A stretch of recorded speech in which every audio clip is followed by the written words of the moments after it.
मेघदूतम खंडकाव्य गीतिकाव्य। मेघदूत का परिचय। लेखक कालिदास। विधा खंडकाव्य गीतिकाव्य, दो भागों में, पूर्व मेघ और उत्तर मेघ। प्रधान रस प्रलंबन श्रृंगार। छंद मंदाक्रांता। मेघदूतम की रीति वैदर्भी रीति। उपजीव्य कथानक ब्रह्म वैवर्त पुराण से एवं दूत की कल्पना वाल्मीकि या रामायण से। नायक यक्ष हेममाली ब्रह्म वैवर्त पुराण के अनुसार। नायिका यक्षिणी विशालाक्षी। कथानक दूत काव्य के रूप में एक गीति काव्य है जिसमें एक यक्ष का विरह वर्णित है। 50 से अधिक संस्कृत टीकाएँ। मल्लिनाथ की संजीवनी टीका। जर्मन विद्वान मैक्स मूलर ने मेघदूत का जर्मन भाषा में पद्यानुवाद और स्वेटजे ने जर्मन भाषा में गद्यानुवाद किया है। आर्थर राइडर और H.G. रूक ने अंग्रेजी में मेघदूत का पद्यानुवाद किया है। हिंदी भाषा में मेघदूत के 6 पद्यानुवाद हो चुके हैं। क्षेमेंद्र ने कालिदास के मंदाक्रांता छंद की प्रशंसा की। सुवसा कालिदासस्य मंदाक्रांता विराजते। सुवित्त तिलक। मेघदूत में उपमा, उत्प्रेक्षा, रूपक आदि अलंकारों का सुंदर प्रयोग है। डॉक्टर कीथ ने मेघदूत के इलेजी सोगीत कहा है। भारतीय मत में मेघदूत सोगीत या करुण गीत ना होकर विरह गीत या विप्लंब गीत है। प्रमुख पात्र यक्ष हेममाली, यक्षिणी विशालाक्षी, मेघ बादल, कुबेर यक्षाधिपति। संस्कृत के गीति काव्यों का आदिम ग्रंथ महाकवि कालिदास का मेघदूत है। दक्षिणावर्तनाथ और मल्लिनाथ ने मेघदूत लिखने में रामायण से प्रेरणा मानी है। यक्ष को अलकाधीश्वर कुबेर ने जो शाप दिया उसका आधार पद्म पुराण है। उमास के योगिनी नामक आषाढ़ कृष्ण की एकादशी महात्म्य प्रसंग में यह कथा संक्षेप में है। ब्रह्मवैवर्त पुराण को भी मेघदूत का उपजीव्य माना जाता है। मेघदूत में 115 पद्य है या 2 भागों में पूर्व मेघ और उत्तर मेघ में विभक्त है। पूर्व मेघ में 63 और उत्तर मेघ में 52 पद्य हैं। मल्लिनाथ ने 121 पद्य स्वीकार किए हैं किंतु 6 श्लोकों को प्रक्षिप्त माना है। मेघदूत का मुख्य रस प्रलंब श्रृंगार है। पर मेघदूत में मंदाक्रांता छंद प्रयुक्त है। यक्षों के अधिपति कुबेर हैं। उन्होंने अपने कार्यों में प्रमाद करने के कारण किसी अपने अनुचर यक्ष को शाप दे दिया। यद्यपि कालिदास ने मेघदूत में कहीं भी इस यक्ष का नाम नहीं लिया, परंतु ब्रह्म वैवर्त पुराण में इस यक्ष का नाम हेममाली तथा यक्षिणी का नाम विशालाक्षी मिलता है। यक्ष अपनी पत्नी में आसक्ति के कारण अपने कार्य में प्रमाद करता है, इसलिए कुबेर ने 1 वर्ष तक अपनी पत्नी से वियुक्त रहने का शाप दिया। शाप के कारण नष्ट महिमा वाला यक्ष रामगिरी में रहता है। मेघदूत के आरंभ में यक्ष अपने शापावधि के 8 माह काट चुका है और 4 माह शेष है। मेघदूत का नायक यक्ष धीर ललित नायक है। यक्षिणी सुकिया एवं पद्मिनी नायिका है। मेघदूत में प्रसाद एवं माधुर्य गुण की प्रधानता है और वैदर्भी रीति प्रयुक्त है। मेघा एव दूता यस्मिन् काव्ये तत् मेघदूतम। इस प्रकार मेघदूत पद में बहुब्रीहि समास प्राप्त होता है। यक्षों के अधिपति कुबेर की राजधानी अलका है। इसकी स्थिति हिमालय पर्वत श्रृंखला के कैलाश नामक शिखर पर बतलाई गई है। रामगिरी पर्वत की स्थिति मल्लिनाथ तथा वल्लभ ने चित्रकूट मानी है जो बुंदेलखंड में है। डॉक्टर विल्सन ने नागपुर से कुछ दूरी पर स्थित रामटेक का प्राचीन नाम रामगिरी माना है। रामगिरी सीता जी के स्नान से पवित्र जल वाला तथा घने छायादार वृक्षों से युक्त है। आषाढ़ के पहले ही दिन यक्ष पर्वतों से क्रीड़ा करने वाले गजों के तुल्य मेघ को देखता है। कश्चित पद पर ब्रह्म का वाचक कहा ब्रह्मा चित ब्रह्मा है। इस प्रकार 2 बार श्रवण होने से मंगलाचरण हो जाता है। मेघदूत का मंगलाचरण वस्तु निर्देशात्मक मंगलाचरण है।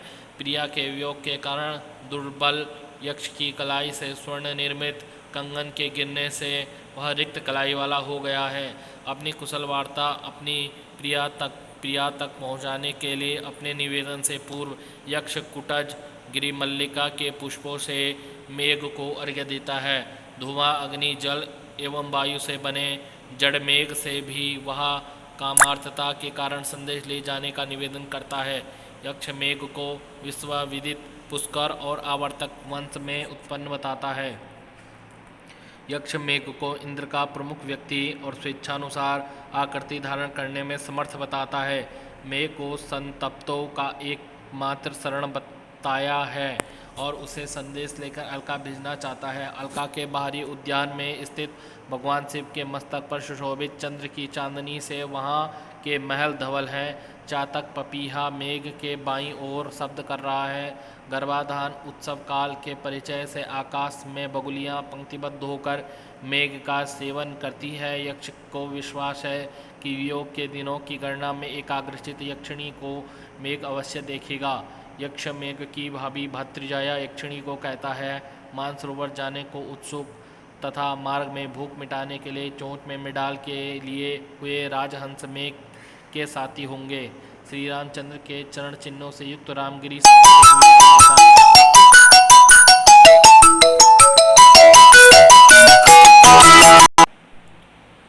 मेघ उत्तर दिशा की ओर मुख करके अपनी यात्रा का आरंभ करता है। दिंगनागाचार्य वसुबंधु के शिष्य थे। मल्लिनाथ ने दिंगनाथ को कालिदास का प्रतिद्वंदी माना है, जिन पर कालिदास ने व्यंग्य किया है। रामगिरी आश्रम गीले स्थल बेतों से युक्त है। इंद्रधनुष से युक्त श्यामल मेघ की उपमा गोपवेशधारी भगवान श्री कृष्ण से की गई है। मेघ की यात्रा में सर्वप्रथम माल प्रदेश पड़ता है। थोड़ा पश्चिम में पड़ने वाले माल प्रदेश में वर्षा कर वहाँ की भूमि को सुगंधित करता हुआ मेघ पुनः उत्तर की ओर चल देता है। मेघ ने आम्रकूट पर्वत की दावाग्नि पहले बुझाई थी, इसलिए मित्रता के कारण आम्रकूट मेघ को सिर पर चोटी धारण करेगा। मेघ की यात्रा का पहला पर्व आम्रकूट है। प्रोफेसर विल्सन आधुनिक अमरकंटक जो नर्मदा का उद्गम है उसको ही आम्रकूट मानते हैं। आम्रकूट पके हुए आम से युक्त आम्र वृक्षों वाला पर्वत है। मेघ द्वारा चोटी पर आसीन हो जाने के कारण आम्रकूट पर्वत पृथ्वी के स्तन के समान शोभा प्राप्त करता है, जो देव दंपतियों द्वारा दर्शनीय है। आम्रकूट पर्वत के कुंज वनवासियों की स्त्रियों द्वारा उपभुक्त है। मेघ के मार्ग में पहली नदी रेवा नर्मदा मिलती है, जो विंध्य पर्वत की तलहटी में हाथी के शरीर पर बने चित्र के समान फैली है। नर्मदा का जल हाथियों के मदों से सुगंधित तथा जामुन के कुंजों से अवरुद्ध है। सिद्ध जनों की स्त्रियां मेघ के कंपन से भयभीत होकर अपने प्रेमियों का आलिंगन करेगी। रेवा को पार कर मेघ दसार्ण देश पहुंचता है, जिसे विल्सन आधुनिक छत्तीसगढ़ माना है। यह एक प्राचीन जनपद है। इसकी राजधानी विदिशा है। दसार्ण को 10 दुर्गा का प्रदेश कहा जाता है। विदिशा वेत्रवती नदी के तट पर स्थित है। वेत्रवती नदी की उपमा भ्रूभंग युक्त नायिका से की गई है।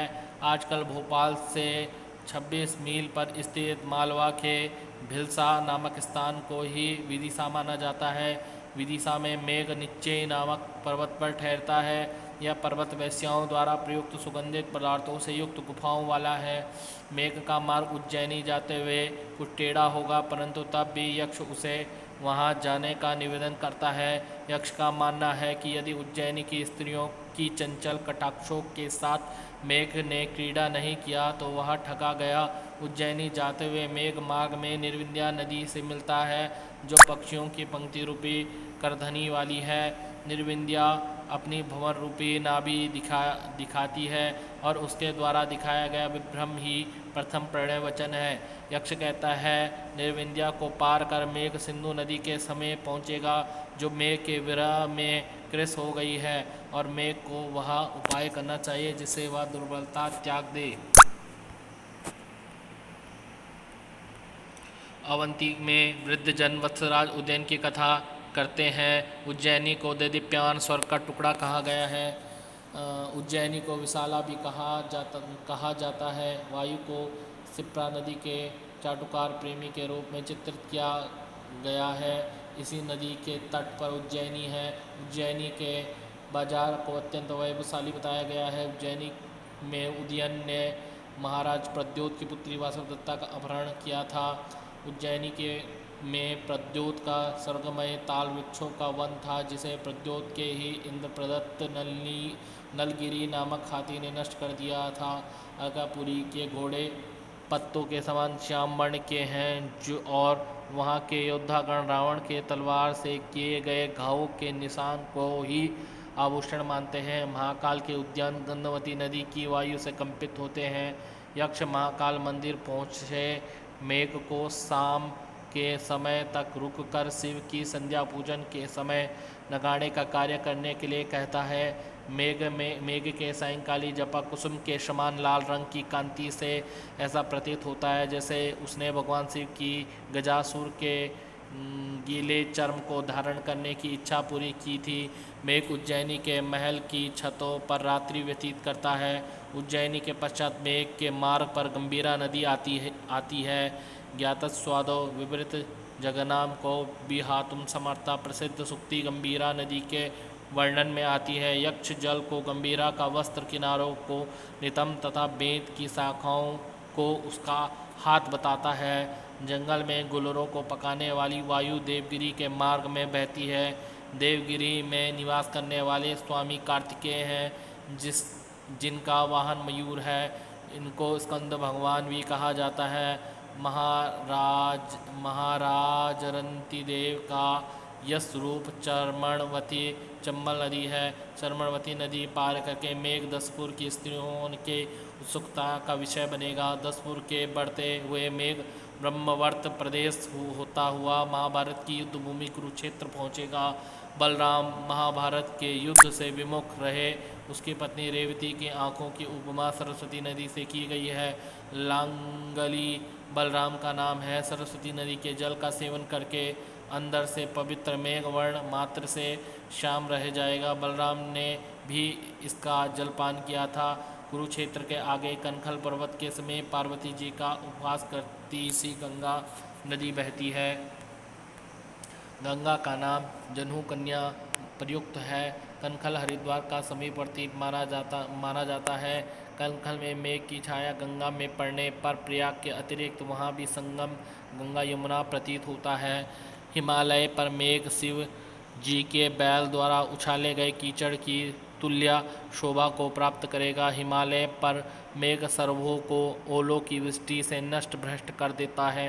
हिमालय के किसी शिलातल पर भगवान शिव के चरणों की सिद्ध जन पूजा करते हैं। मेघ भी उनकी परिक्रमा करता है। हिमालय पर मेघ के मृदंग जैसी आवाज़ से शिव का संगीत पूर्ण हो जाएगा। हिमालय पर्वत पर कौंच रंध्र भगवान परशुराम के पराक्रम का प्रमाण है। इसी रंध्र से हंस मानसरोवर जाते हैं। कौंच रंध्र से गुजरता हुआ मेघ राजा बलि को मारने के लिए उठाए गए विष्णु के पैर की तरह प्रतीत होता है। कौंच रंध्र का दूसरा नाम हंस द्वार है। कौंच रंध्र पर पार करके मेघ हिमालय का अतिथि बनेगा। हिमालय पर भ्रमण करती हुई पार्वती जी के लिए मेघ सीढ़ी का कार्य करता है। कैलाश पर देवास्त्रियाँ कंकड़ों के अग्रभाग से मेघ को फव्वारा बना डालेगी। हिमालय पर चीड़ वृक्षों के तनों की रगड़ से लगी आग को मेघ बुझाता है।